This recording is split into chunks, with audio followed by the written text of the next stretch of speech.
میرے عزیزو 22,000 کا لشکر جب آ گیا تو یہ 9ویں محرم کا دن تھا.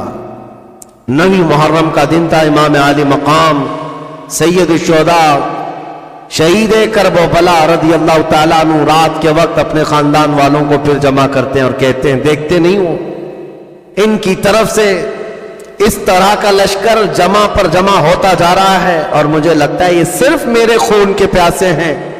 اگر وہ مجھے قتل کر لیں گے تو اس کے بعد وہ تم سب سے کوئی مواخذہ نہیں کریں گے, تمہارے ساتھ چھیڑ چھاڑ نہیں کریں گے. ان کو تکلیف مجھ سے ہے, ان کی خلافت کی کرسی مجھ سے ہلتی ہے, اس لیے میں یہ چاہتا ہوں کہ تم سب کے سب چلے جاؤ. مسلم بن عقیل کے شہزادوں سے کہا تمہارے باپ شہید ہوئے کوفہ میں, تمہارے 2 بھائی شہید ہوئے, میں نہیں چاہتا کہ مزید جنگ میں تم اترو, تم واپس چلے جاؤ.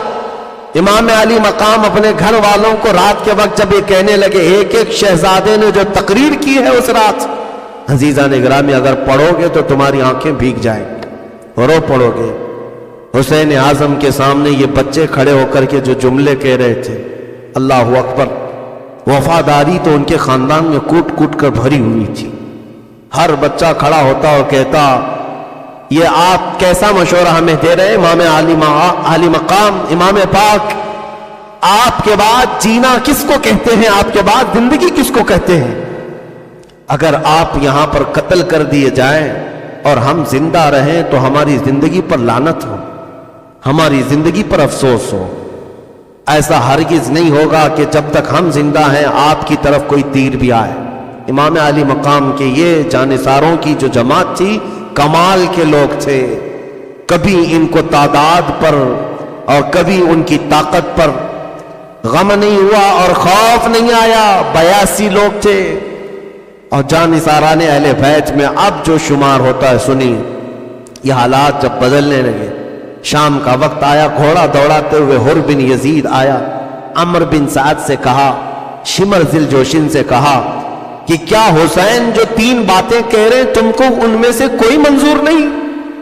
عمر بن سعد نے کہا میں مجبور ہوں, میں کیا کر سکتا ہوں. عبید اللہ بن زیاد کی طرف سے یہ شمر ذل جوشن خط لے کر کے آیا ہے. عبید اللہ بن زیاد صلح چاہتا ہی نہیں, وہ صرف قتل حسین چاہتا ہے.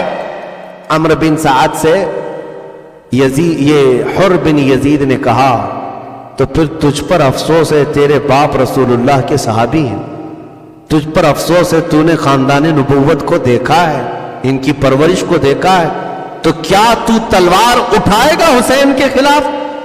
حر بن یزید یہ کوئی دوسرا آدمی نہیں, یہ سب سے پہلے 1000 کا لشکر لے کر آنے والا خود ہی پوچھ رہا ہے کیا تم لوگ حسین کے خلاف تلوار اٹھاؤ گے؟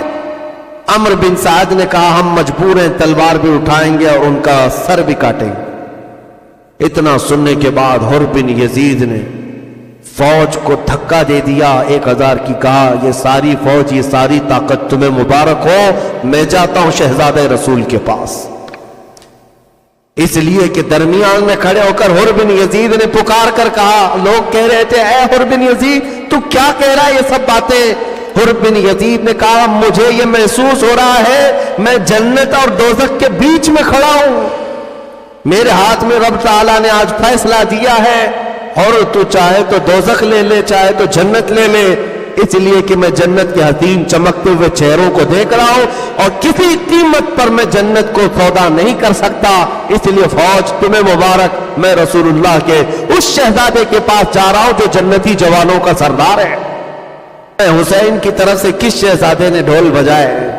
یزیدیوں کی طرف سے جنگ کا آغاز کرنے کے لیے ڈھول بجائے گئے, طبلے بجائے گئے, نقارے, اور اس کے بعد پھر بگل بجا کر کے لوگوں نے اعلان کیا کہ جنگ چھڑ گئی ہے.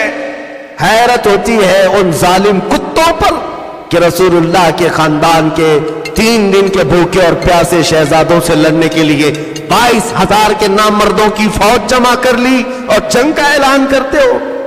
پھر بھی حسین اعظم کا ایک شہزادہ پیچھے ہٹنے کو تیار نہیں, منہ پھیرنے کو تیار نہیں.